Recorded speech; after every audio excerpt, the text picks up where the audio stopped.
Captain Brooke Harrison stood at parade rest outside the battalion headquarters building, reading the small brass plate beside the door. 2nd Battalion, 14th Infantry Regiment, and reminded herself that a building was just a building. It was the people inside it that mattered, and in 20 minutes she was going to meet the ones she'd be responsible for. She'd requested this assignment. That detail seemed to surprise everyone she mentioned it to. Inside, Lieutenant Colonel Marcus Webb's office smelled like old coffee and printer toner. He didn't stand when she entered, just gestured to the chair across from his desk with the kind of tired politeness that told her he'd had this exact conversation too many times before with too many other officers about the same unit. Captain Harrison. He slid a folder across the desk. It was thick enough that she had to catch it before it slid off the edge. Delta Company's history, the last 18 months anyway. I figured you'd want the full picture before the ceremony. She opened it. Article 15S counseling statements. A memo about a fist fight in the motor pool. Another about 3 soldiers who'd walked off a training exercise without authorization. She flipped through pages of names she didn't recognize yet. Offenses that blurred together after the 5th or 6th one. Insubordination, dereliction of duty, failure to report. This is a lot of paperwork for one company, she said. It's a lot of company for one commander, Webb said. Captain Reyes did his best. So did the one before him. Delta's been what we call, internally, not officially, a revolving door. Good officers go in wanting to fix it. Most of them come out early, one way or another. What happens to the soldiers when the officers leave? Webb looked at her for a moment, like the question wasn't the one he expected. They stay, he said. That's kind of the problem. The change of command ceremony took place on the parade field an hour later, under a sky the color of wet concrete. Brooke stood across from Captain Danny Reyes, who handed off the guidon with the practiced motions of a man counting down the seconds until it wasn't his problem anymore. His handshake afterward was firm but brief. Good luck, he said, and it didn't sound like a wish so much as an apology. She turned to face the formation for the first time as their commander. Delta Company stood in neat, exact rows. Nobody was out of step, nobody was talking. Every uniform was regulation. On paper, it would have looked like any other formation in the Army. But Brooke had spent 8 years learning to read soldiers the way other people read weather, and what she saw standing in front of her wasn't discipline. It was distance. Shoulders squared, but not proud. Eyes forward, but not really looking at anything. A first sergeant standing at the head of the formation with his jaw set like a man bracing for one more disappointment. She gave the shortest speech she could manage without seeming abrupt. She didn't promise change. She didn't talk about standards or accountability or a new direction, because she suspected every commander before her had used those exact words, and she suspected the soldiers in front of her had learned not to believe them. I'm Captain Harrison, she said. I'll be your commander starting today. I don't know all of you yet. I intend to. That was it. She released the formation and watched them fall out, and if she'd expected relief or curiosity from any of them, she didn't see it. They dispersed the way people leave a waiting room, glad only that the wait was over. That night, she sat alone in the commander's office. Reyes's nameplate had already been pulled off the door, leaving a rectangle of unfaded paint, and went through the folder page by page. Her executive officer, First Lieutenant Osei, had offered to help her sort it, and she'd told him she wanted to do the first pass herself. 2 hours in, she started noticing something that the paperwork hadn't been designed to show her. The punishments were consistent, predictable even. But when she lined the dates up against training schedules and personnel rosters, a different shape started to emerge underneath the disciplinary record. Leave requests denied without documented reason. A training rotation canceled 3 times in a row. A maintenance request for 2 Bradley fighting vehicles that had sat unresolved for over a year. Soldiers written up for poor attitude. In the same month, their platoon had lost a well-liked platoon sergeant to a transfer nobody explained. None of it excused the misconduct. She wasn't naive enough to think that. But punishment had clearly been the tool every previous commander reached for, and 18 months of reaching for it hadn't fixed anything.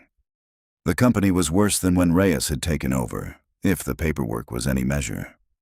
Lieutenant Osei knocked around 2100 hours and found her still at the desk, folder spread open, a legal pad beside it covered in questions instead of answers. "You're supposed to be sleeping before your first full day, ma'am." "I will," she said, not looking up. "I just want to understand what happened here before I decide what to do about it." Most COs start with a new policy letter. New standards, clean slate, that kind of thing. Brooke finally looked up at him. "I don't think this company needs a clean slate, Lieutenant. I think it needs someone to actually read the one it's got." Osei didn't say anything to that, but before he left, he paused in the doorway. "For what it's worth, ma'am, Top Alvarez is going to push back on whatever you're planning. He's old school. Doesn't think you can lead this company without cracking down hard, fast." "Then I suppose we'll have that conversation," Brooke said, closing the folder. Tomorrow.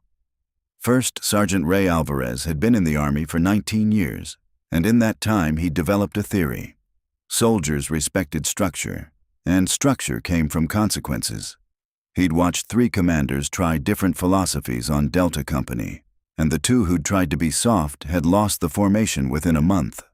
So when Captain Harrison told him, on her second morning, that she wanted to spend her first 2 weeks meeting individually with squad leaders and junior soldiers before issuing any new policies, he didn't hide his skepticism. "With respect, ma'am, that's going to look like weakness to some of these soldiers," he said. They were standing in her office, the door open, the morning formation just finishing up outside. The ones who've been getting away with things are going to see a commander who wants to talk instead of act. "Maybe," Brooke said. "Or maybe they'll see a commander who wants to know what she's actually dealing with before she acts."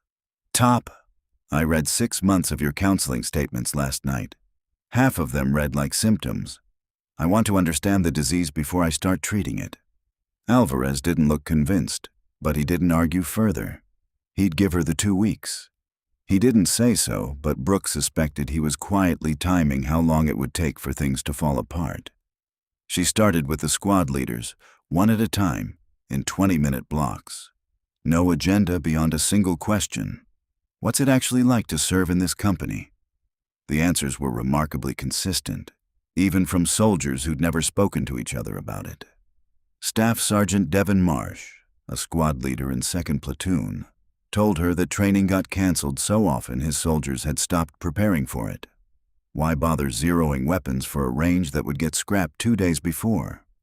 Sergeant Alicia Boone described a maintenance system so backlogged that broken equipment simply stayed broken, and soldiers got blamed in inspections for damage that predated their entire chain of command.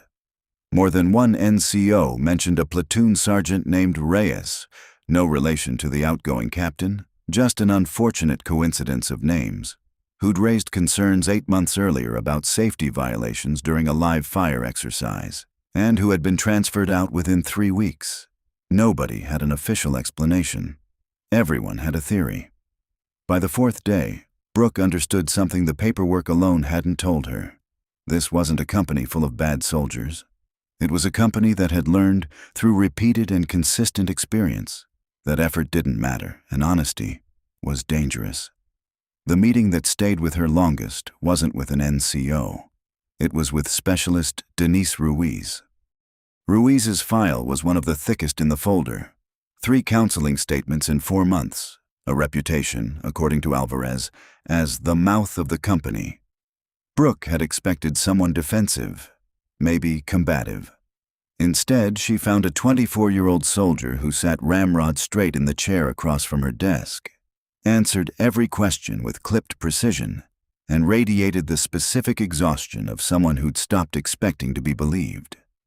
"Your file says you've got a discipline problem," Brooke said, keeping her tone even. "I want to hear your version." "With respect, ma'am, I don't think there's a version that matters at this point." Ruiz's eyes flicked to the folder on the desk. "I could tell you I called out a truck commander for skipping a safety check before a convoy and got written up for insubordination instead of him getting corrected. I could tell you that 3 times. It doesn't change what's in there. Try me." So Ruiz told her 3 separate incidents, each one starting with Ruiz raising a legitimate concern and ending with Ruiz getting the paperwork instead of the problem getting fixed. Brooke listened without interrupting, and when Ruiz finished, she asked the question that had been forming in her mind since the first day. What would make you actually want to be here, specialist? Not tolerate it. Want it. Ruiz's composure cracked for just a second. Not tears, just a flicker of surprise. Like the question had come from a language she'd forgotten how to speak. Someone believing me before I have to prove it 3 different ways, she said finally. That's it. That's the whole answer. It was a simple sentence, and it unsettled Brooke more than anything in the disciplinary folder had. She thought about it that night and the next morning, and she started pulling maintenance logs to cross-reference against Ruiz's account of the convoy incident. It took Osei less than an hour to confirm the pattern. 2 of the 3 write-ups Ruiz had received correlated exactly with legitimate safety concerns she'd raised through proper channels, concerns that had gone unaddressed until something eventually went wrong. A hydraulic failure, a missed pre-combat inspection, at which point Ruiz got blamed for attitude, rather than credited for the warning. Brooke sat with that discovery for a long time before deciding what to do with it. She raised it carefully with Alvarez the next day, not as an accusation, but as a question. Top, when you look at Ruiz's file, what do you see? A soldier with a chip on her shoulder who doesn't know when to shut up, he said, without hesitation. What if she's been right 3 times and gotten punished for it 3 times? Alvarez was quiet for a moment. He wasn't a man who enjoyed being wrong, and Brooke could see him weighing his own certainty against what she was suggesting. Then that's a leadership failure, he said finally, carefully. Not a soldier failure. That's what I think too, Brooke said. I'm not saying every write-up in this company is unjust. I'm saying I don't trust this folder to tell me the difference anymore. I need to find it myself. Alvarez didn't fully agree with her yet. She could see it in the set of his shoulders when he left her office. But for the first time since she'd arrived, he hadn't argued either. It wasn't trust, but it was room for trust to start growing, and after 4 days in command of the company nobody wanted, Brooke decided that was enough to build on. The pattern Brooke had found with Ruiz wasn't isolated. Over the following week, as she and Osei worked through the maintenance logs, training schedules, and personnel files together, a fuller picture of Delta Company's decline came into focus, one that went back further than Reyes's command, back to a first sergeant 2 positions before Alvarez and a company commander named Whitfield, who'd left under circumstances nobody in the current chain seemed eager to discuss in detail. What emerged was a culture with a simple, brutal logic. Soldiers who stayed quiet about problems got overlooked, and soldiers who spoke up got labeled. Over time, the company had sorted itself accordingly. The soldiers most likely to notice a broken process, a safety shortcut, an unfair call, were exactly the ones who ended up with the thickest files. Meanwhile, the actual structural problems, the backlogged maintenance requests, the training rotations that kept collapsing due to resourcing nobody upstream had fixed, simply persisted because the people positioned to flag them had learned it wasn't worth the cost. It also became clear that not everyone in the current chain of command was untouched by that culture. Staff Sergeant Whitaker, the senior platoon sergeant in 3rd Platoon and a fixture in the company for 4 years, had built his reputation during exactly the period Brooke was now reconsidering. He ran a tight platoon by the numbers, sharp uniforms, fast timelines, minimal complaints on paper, and he'd done it, she began to suspect, by making sure his soldiers understood that complaints didn't go anywhere except back onto their own record.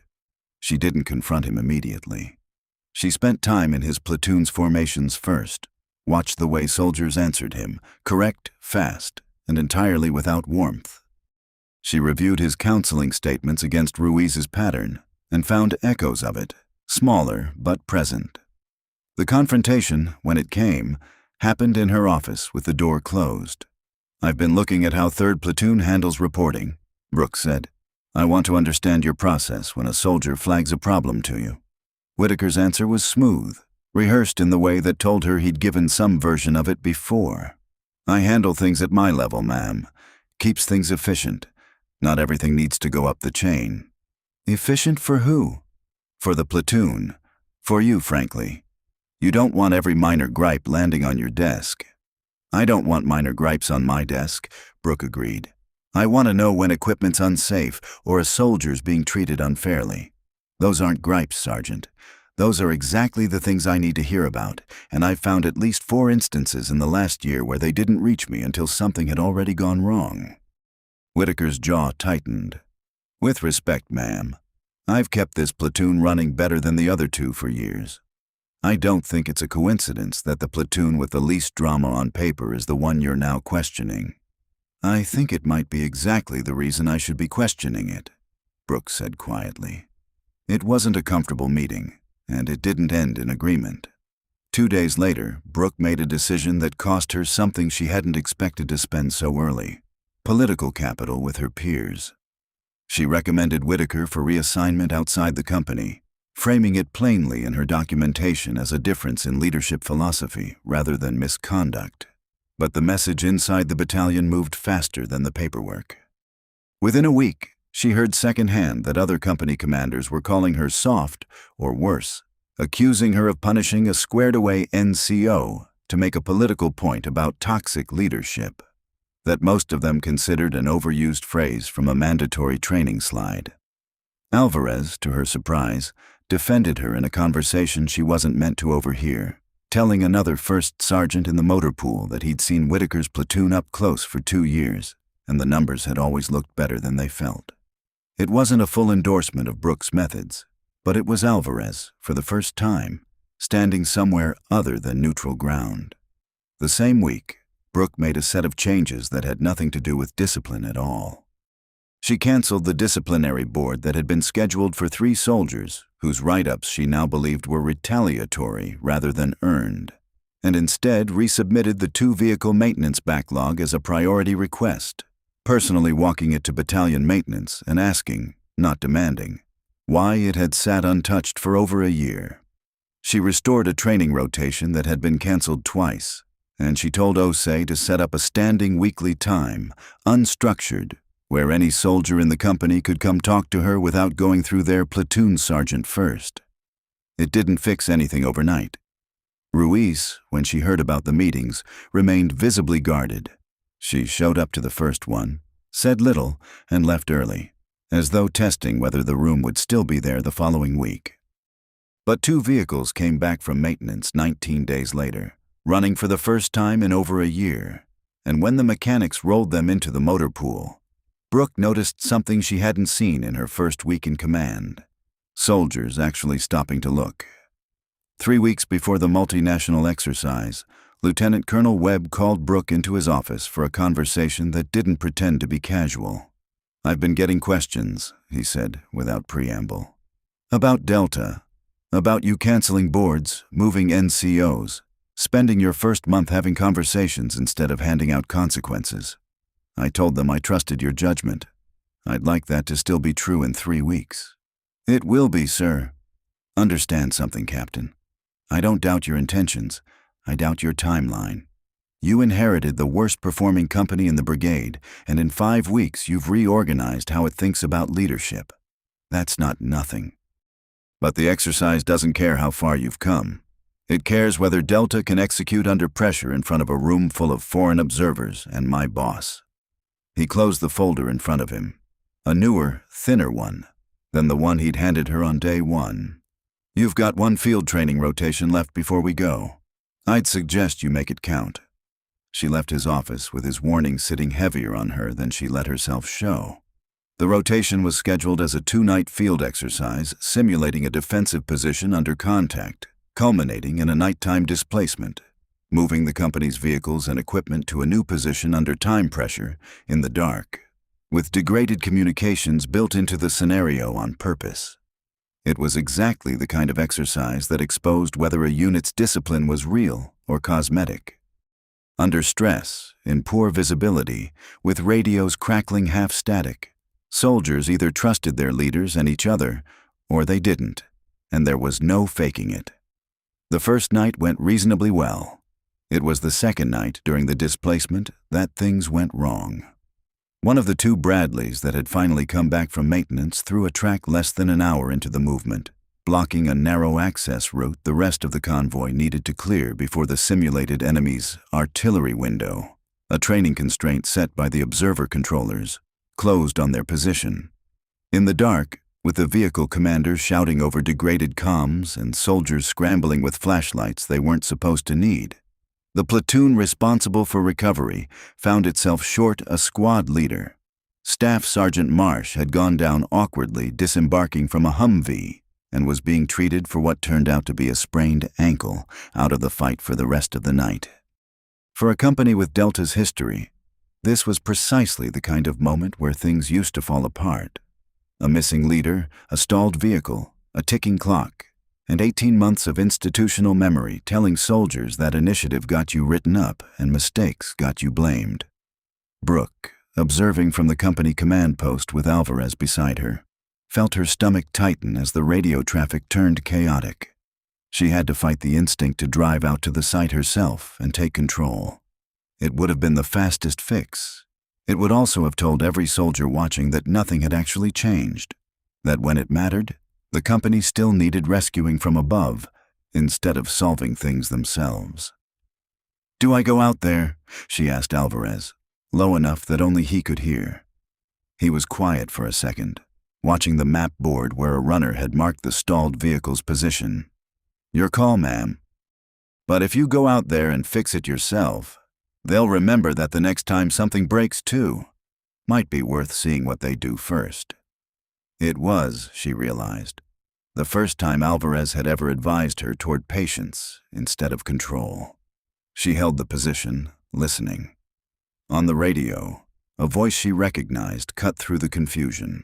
Ruiz, who wasn't a squad leader, who held no formal authority over the recovery effort, calmly directing the soldiers around the stalled Bradley to clear the route on foot instead of waiting for a tow vehicle that wouldn't arrive in time, while simultaneously talking the platoon sergeant through an alternate route for the rest of the convoy that Ruiz had apparently mapped in her head during the previous day's rehearsal.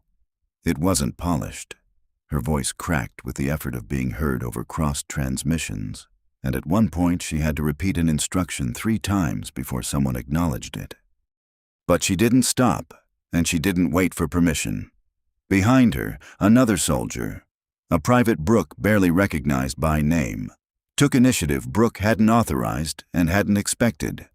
Rather than standing idle waiting for orders, he flagged down the trail vehicle and redirected it around the blockage using a route he remembered from a map recon 2 days earlier, cutting the delay by nearly 10 minutes. The convoy cleared the position 4 minutes before the observer controller's artillery window closed. Not comfortably, not cleanly, but it cleared.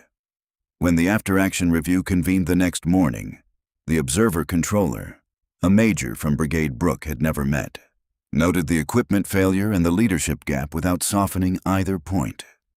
Then he added something Brooke hadn't expected to hear about this company, that the soldiers' response to an unplanned crisis, without a squad leader present, showed a level of individual initiative and cross-communication he didn't typically see from units this size, especially under degraded comms. Alvarez said nothing during the debrief, but afterward, walking back toward the company area, he spoke without her prompting him. "Ruiz has never had anybody let her lead anything before," he said. "Not once, in the 2 years I've had her in this company. Tonight she didn't ask permission, she just did the job." He was quiet for a few steps. "I've been in this army 19 years, ma'am.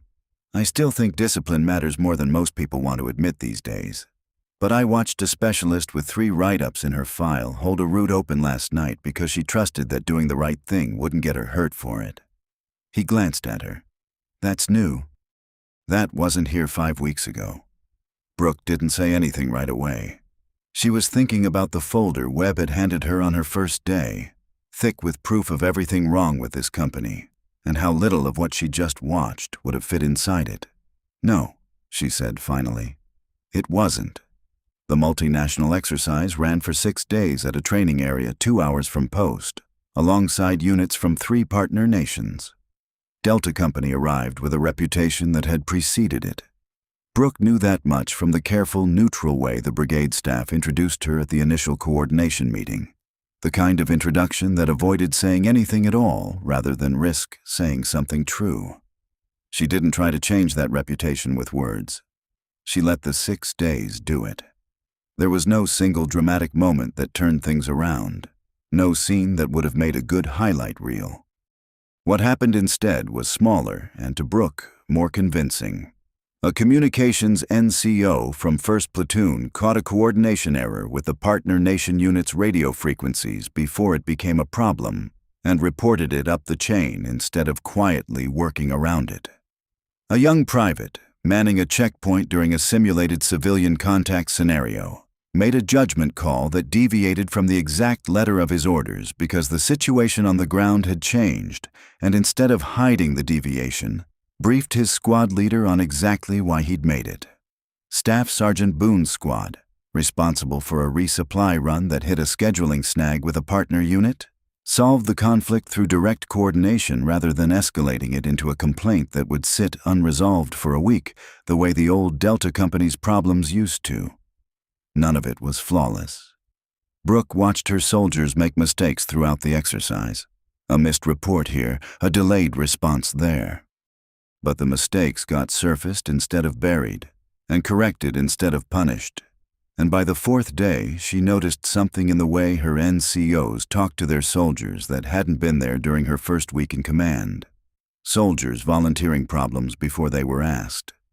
Specialist Ruiz spent the exercise as an assistant squad leader, a temporary role Brooke had approved after the field rotation, still without the rank to make it official but with the responsibility all the same. On the final day, during the culminating multinational maneuver, Ruiz coordinated a route adjustment with a French unit's liaison in real time, correcting a timing conflict that would have put both units in the same grid square 15 minutes apart from a live fire lane. It wasn't in her lane. Nobody had told her to do it. She did it because, by that point, she'd stopped waiting to be told. At the final debrief, the brigade commander, a Colonel Brooke had met exactly twice, read through the observer-controller notes for each company without much visible reaction, until he reached Delta's summary. He looked up, glanced toward the back of the room where Brooke stood with Alvarez, and said simply, "Whatever you did with this company, Captain, I'd like to hear about it sometime." It wasn't effusive. It wasn't meant to be. But Webb, seated 2 rows up, turned enough in his chair that Brooke caught the look on his face. Something close to relief, and something close to having been right to trust her, both at once. That evening, as the company began breaking down its position for the return movement, Brooke walked the perimeter one last time, the way she had on her very first night in command, except this time there was no folder under her arm, just the ordinary sounds of soldiers packing equipment and talking too loudly, the way tired people do when the pressure has finally let go. She found Alvarez near the vehicle staging area, watching the same scene. 19 years, he said before she'd said anything. I've seen units turned around by fear, never seen one turned around by anything else. Wasn't sure it worked. Does it? He considered the question seriously, the way he considered most things. Ask me in a year, he said. But I watched a specialist who used to get written up for opening her mouth spend 6 days solving problems nobody assigned her to solve, because she believed it wouldn't cost her something. That's not nothing, ma'am. That's not nothing at all. Later, Brooke found Ruiz packing equipment near the motor pool trucks and told her, plainly, that she was putting her name forward for the basic leader course when the next slot opened. Ruiz didn't say much in response. A nod, a quiet, "Yes, ma'am." But there was a different quality to her posture than the one Brooke remembered from that first meeting 5 weeks ago, the guarded stillness of someone bracing to be doubted. It wasn't gone entirely. Trust rebuilt slowly rarely disappears its caution completely. But it had loosened, enough that Brooke could see, underneath it, the soldier Ruiz might have been all along if anyone had given her the chance sooner. Brooke thought about the formation she'd faced on her first day. The flat expressions, The distance in soldiers' eyes that had nothing to do with insubordination and everything to do with soldiers who'd learned that nothing they did would matter. She thought about how easy it would have been to read that formation the way the folder in her hands had told her to read it, as a discipline problem waiting for a harder hand. She hadn't fixed Delta Company. She was careful, even now, not to think of it that way. What she'd done, if she'd done anything at all, was stop standing between her soldiers and the chance to prove what they were capable of, and then gotten out of the way long enough to watch them take it. That, she thought, walking back toward her tent as the last light dropped behind the training area, was probably enough. That's a wrap on this one, folks. If Captain Harrison's story moved you, drop a like and hit subscribe so you don't miss the next one. Thanks for watching. See you in the next story.